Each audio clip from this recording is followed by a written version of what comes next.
I never imagined I would find myself sitting alone in my car outside a grocery store, staring at a bouquet of flowers I had intended to give away. At 35, I thought I had finally found someone I could spend my life with. Or so I thought, until that fateful afternoon. I'm a dentist, and that's how I met her 2 years ago. She came in for a routine cleaning, fresh to the city and in need of a new dental office. What should have been a quick professional appointment turned into an hour-long conversation. There was something undeniably magnetic about her. Maybe it was the way she laughed at my terrible dental jokes, or how her eyes lit up when she spoke about her dreams and aspirations. Before meeting her, I was content with my life. I was single by choice, casually dating here and there, but never seriously. I had my practice, my hobbies, and a comfortable routine. I wasn't looking for anything more. But then, she walked in and completely changed everything. She was outgoing, always surrounded by friends, and had a close-knit bond with her best friend from her hometown. Let's call him Parker. He visited every few months, and I'll admit, their friendship made me uneasy. I tried to push aside my insecurities, not wanting to make a big deal about it. She always reassured me that Parker was just protective, but I couldn't shake the feeling that there was something more between them. Despite my attempts to be friendly, Parker never seemed to warm up to me, and I started to wonder if it was because of me. But I told myself I was just being paranoid. A year ago, she moved in with me, and things seemed to be going well. She was finishing up her MBA, and I did everything I could to support her through it. I didn't mind covering all the expenses. I was doing well enough, and I wanted her to focus on her studies without worrying about finances. The only thing I made clear was that once she secured a job, we would split the expenses. After all, I believed in independence. Then last Monday, she called to tell me she landed her dream job.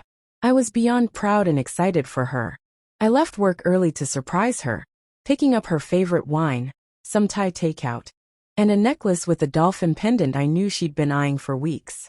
Dolphins were her thing, and I wanted to make the moment even more special. As I entered through the garage to grab the necklace from my hiding spot, I heard her laughter upstairs. She was on the phone with Parker. I froze listening, and what I heard made my stomach churn. She was making fun of me, not just light-hearted teasing but outright cruelty. She compared me to her ex, mocked my appearance, and called me dumb, despite my education and success. The worst part? Most of the things she said weren't even true. It felt as if she was fabricating flaws, just to have something to laugh about with him. I stood there, holding flowers and wine, feeling like I had been punched in the gut. I had been ring shopping, planning our future, and there she was, tearing me apart behind my back to someone I already felt uncomfortable about. For 3 days I avoided her. She texted me constantly, asking if everything was okay, probably because she'd heard the garage door open when I left. I confided in my sister and a close friend about what I had overheard, showing them the texts she had been sending. Everyone gave me the same advice. I needed to end it. Finally, on Thursday, I took her to a quiet downtown restaurant, a place with private booths where we could talk without distractions. She was unusually affectionate that evening, touching my arm and making weekend plans. It made what I had to do even harder. Once we ordered, I poured my heart out. I told her how much she meant to me, how I had never felt a connection like ours before, how I had been seriously thinking about marriage. Then, I asked her why she would say those hurtful things about me to Parker. At first she denied it, acting confused. She insisted she would never say such things. But when I told her I had heard everything, she tried to brush it off, claiming I must have misunderstood. "I heard you say my name," I said, my voice shaking with the sting of betrayal. "I heard you comparing me to your ex. I heard everything." That's when things took a sharp turn. The denials quickly gave way to tears, followed by pleading. She said she didn't know why she'd said those things, that Parker just brought out a different side of her, one where she could laugh about things that usually made her cry. I didn't budge. When I refused to accept her explanations, the tears stopped abruptly, and she turned cold. Suddenly, I was the one who was controlling, insecure, and not good enough for her.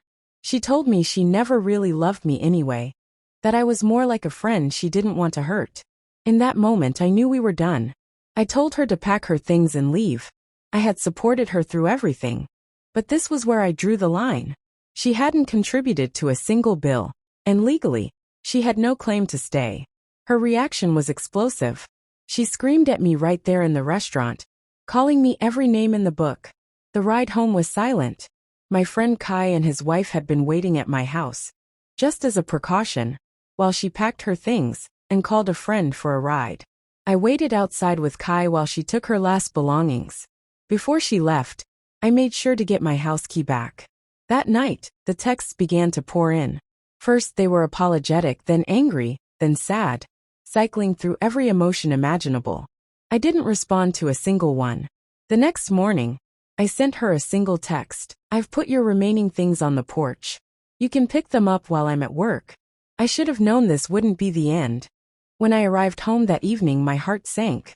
The place that had once felt like my sanctuary was now unrecognizable. She must have made a copy of the key at some point, because she'd gotten in and unleashed her anger. Furniture was ripped apart. Family heirlooms shattered. Irreplaceable photos from my childhood lay scattered on the floor in pieces. The sinks were clogged with running water, and food was splattered across the walls and floors. The damage was unimaginable. The only thing she did that showed a shred of decency was lock my dogs in the bedroom, so they wouldn't get hurt. Then it hit me. I had given her a spare key to my work SUV for emergencies. Sure enough, she'd trashed it too. The interior was coated in flour and what looked like tomato soup. Just 3 days earlier, we had been curled up on the couch, watching movies together, laughing with friends over board games. And now, my life felt like it was shattered literally in an instant. In a fit of spite, I made a decision, a petty one, yes, but it felt right in the moment. I ordered 100 pounds of baby carrots to be delivered to her friend's house, where she was staying. Childish? Absolutely. But after everything she had done to my home, I felt like I deserved a small act of revenge. The next wave of texts she sent me was more vicious than anything before. The sweetness was gone, replaced by a venomous, hateful tone. I finally reached my limit and blocked her number, then blocked her on all social media. I had never felt so lost, so heartbroken in my entire life. But deep down, I knew I had made the right decision.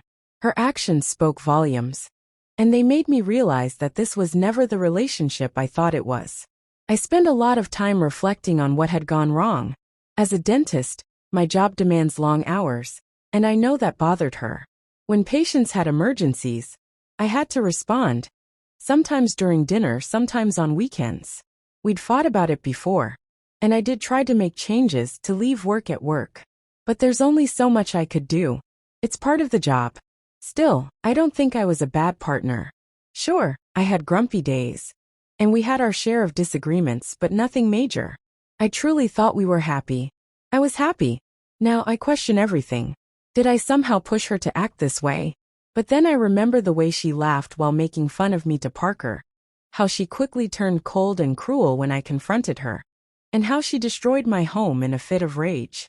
No one deserves that kind of treatment, especially not someone who had trusted her with everything. I filed a police report and took photos of the damage for insurance purposes, though I doubt anything will come of it legally.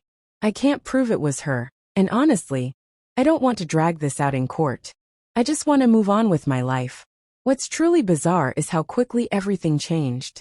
One day, you're planning a future with someone, picking out rings, thinking about how and where to propose, and the next, you're filing a police report about them.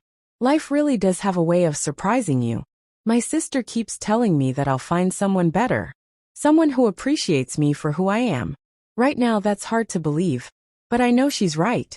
I deserve more than someone who would mock me behind my back, destroy my property when they're angry, or tear apart my life without a second thought. For now, I'm focusing on fixing up my house, keeping busy at work, and spending time with my dogs. They're better company anyway. They don't make fun of me behind my back, and they certainly don't destroy my home when they're upset. This whole experience has taught me something invaluable. Sometimes, the person you think is the one is actually a lesson in what you won't tolerate in your next relationship. It hurts now, but I know that someday, I'll look back and be grateful I found out who she really was before I proposed. before we got married, before we had kids. I've stopped checking my phone, hoping for an apology that will never come. I've stopped wondering if Parker was more than just a friend. None of that matters anymore. What matters is that I stood up for myself. I walked away, even when it hurt like hell. And though the pain is still fresh, I know it was the right choice. My friend Kai told me something that stuck with me ever since. The right person won't make you question your worth. They'll make you realize it. I'm holding on to that truth as I rebuild my life, one day at a time. Thank you for watching. If you enjoyed this story, please hit that subscribe button and help us reach our goal of 1,000 subscribers. Don't forget to give it a thumbs up and share it with friends or family who might enjoy it too. Your support means a lot. If you have any thoughts, questions, or story ideas, drop them in the comments below. I'd love to hear from you. See you in the next story.